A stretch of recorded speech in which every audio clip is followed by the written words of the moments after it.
जय श्री राम। नमस्कार दोस्तों, स्वागत है आपका हमारे चैनल दिव्य कथा में। दोस्तों, हनुमान जी एक बाल ब्रह्मचारी और राम भक्त के रूप में पूजे जाते हैं, ये सभी जानते हैं। मगर क्या वे अविवाहित थे? ये शायद पूरी तरह सच नहीं है। पौराणिक कथाओं के अनुसार उनकी 3 शादियां हुई और उनका एक पुत्र भी था। लेकिन इन सभी विषयों के बारे में जो परिस्थितियां थी और जो काल था वो बेहद ही रोचक है। इसलिए सभी विषयों के बारे में जानने के लिए आप इस वीडियो को पूरा देखें। दोस्तों, उनके विवाह की पुष्टि कुछ मायनों में आंध्र प्रदेश के उस मंदिर से भी होती है जहां हनुमान जी की उनकी पत्नी समेत एक मूर्ति स्थापित की जा चुकी है। कहा जाता है कि इस मंदिर की इतनी मान्यता है कि कई जोड़े अपने वैवाहिक जीवन सुखमय बनाने के लिए यहाँ दर्शन को आते हैं। आज हम बताते हैं कि बाल ब्रह्मचारी रहे हनुमान जी के 3 विवाह क्यों और कैसे हुए, और ब्रह्मचारी रहते हुए भी वे एक पुत्र के पिता कैसे बने। दोस्तों, हनुमान जी की पहली पत्नी सूर्यदेव की पुत्री सुवर्चला थी।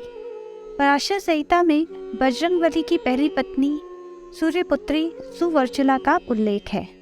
कहा जाता है कि रुद्र अवतार हनुमान जी सूर्य के शिष्य थे। ऐसे में सूर्यदेव को उन्हें 9 विद्याओं का ज्ञान देना था। 5 विद्याएं तो हनुमान जी सीख चुके थे, लेकिन बाकी 4 सिर्फ कोई विवाहित ही सीख सकता था। ऐसे में सूर्यदेव ने हनुमान जी को विवाह के लिए मनाया। इसके लिए अपनी बेटी सुवर्चला को चुना। बताया जाता है कि सुवर्चला सदैव तपस्या में लीन रहती थी। अपनी शिक्षा पूरी करने के लिए हनुमान जी को सुवर्चला से विवाह करना पड़ा। इस विवाह के बाद सुवर्चला सदा के लिए तपस्या में लीन हो गई। इस तरह हनुमान जी का ब्रह्मचारी व्रत अखंडित होने से बच गया। इसी प्रकार हनुमान जी का दूसरा विवाह रावण की पुत्री अनंत कुसुमा से हुआ। पौमचरित के एक प्रसंग अनुसार रावण और वरुण देव के बीच युद्ध के दौरान वरुण देव की ओर से हनुमान रावण से लड़े और उसके सभी पुत्रों को बंदी बना लिया। कहा जाता है कि युद्ध में हार के बाद रावण ने अपनी पुत्री अनंत कुसुमा का विवाह हनुमान जी से कर दिया। इस प्रसंग का उल्लेख पौमचरित शास्त्र में मिलता है। इस प्रसंग में सीता हरण के संदर्भ में एक घटना का जिक्र है, जिसमें अनंत कुसुमा के मूर्छित होने की बात है। हुआ यूं कि जब खरदूषण वध का समाचार लेकर राक्षस दूत हनुमान जी की सभा में पहुंचा तो अंतपुर में शोक छा गया और अनंत कुसुमा मूर्छित हो गई। अनंत कुसुमा इसलिए मूर्छित हो गई क्योंकि ये दुखद समाचार उनके परिजनों की मृत्यु का था। इसी प्रकार हनुमान जी का तीसरा विवाह वरुण देव की पुत्री सत्यवती से हुआ। रावण और वरुण देव के बीच हुए युद्ध में हनुमान जी ने ही प्रतिनिधि के तौर पर लड़कर वरुण को विजय दिलाई। इससे प्रसन्न होकर वरुण देव ने हनुमान जी का विवाह अपनी पुत्री सत्यवती से कर दिया।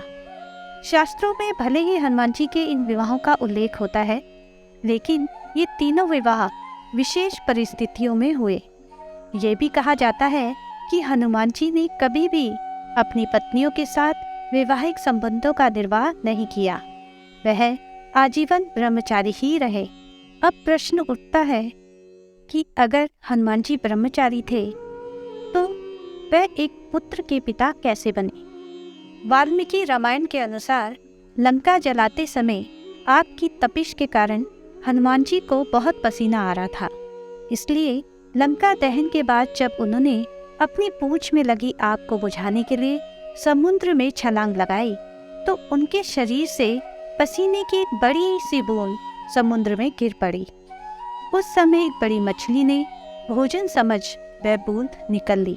उसके पेट में जाकर वह बूंद एक शरीर में बदल गई। एक दिन पाताल के असुर राज अहिरावण के सेवकों ने उस मछली को पकड़ लिया। जब वे उसका पेट चीर रहे थे तो उसमें से वानर की आकृति का एक मनुष्य निकला। वह उसे अहिरावण के पास ले गए। अहिरावण ने उसे पातालपुरी का रक्षक नियुक्त कर दिया। यही वानर हनुमान पुत्र मकर ध्वज के नाम से प्रसिद्ध हुआ। मकर ध्वज भी हनुमान जी के समान ही महान पराक्रमी और तेजस्वी था। जब अहिरावण श्री राम और लक्ष्मण को देवी के समक्ष बलि चढ़ाने के लिए अपनी माया के बल पर पाताल ले गया था, तब श्री राम और लक्ष्मण को मुक्त कराने के लिए हनुमान जी पाताल लोक पहुँचे और वहाँ उनकी भेंट मकर ध्वज से हुई। उसके बाद मकर ध्वज ने अपनी उत्पत्ति की कथा हनुमान जी को सुनाई। हनुमान जी ने अहिरावण का वध कर प्रभु श्री राम और लक्ष्मण को मुक्त कराया और श्री राम ने मकर ध्वज को पाताल लोक का अधिपति नियुक्त करते हुए उसे धर्म के मार्ग पर चलने की प्रेरणा दी। तो इस प्रकार दोस्तों, हनुमान जी ब्रह्मचारी भी रहे, उन्होंने विवाह भी किया और एक पुत्र के पिता भी बने। अगर आपको ये कथा अच्छी लगी तो कमेंट में जय बजरंगबली लिखना ना भूलें और हमारी वीडियो को लाइक करें और हमारे चैनल को सब्सक्राइब करना ना भूलें। जय सिया राम।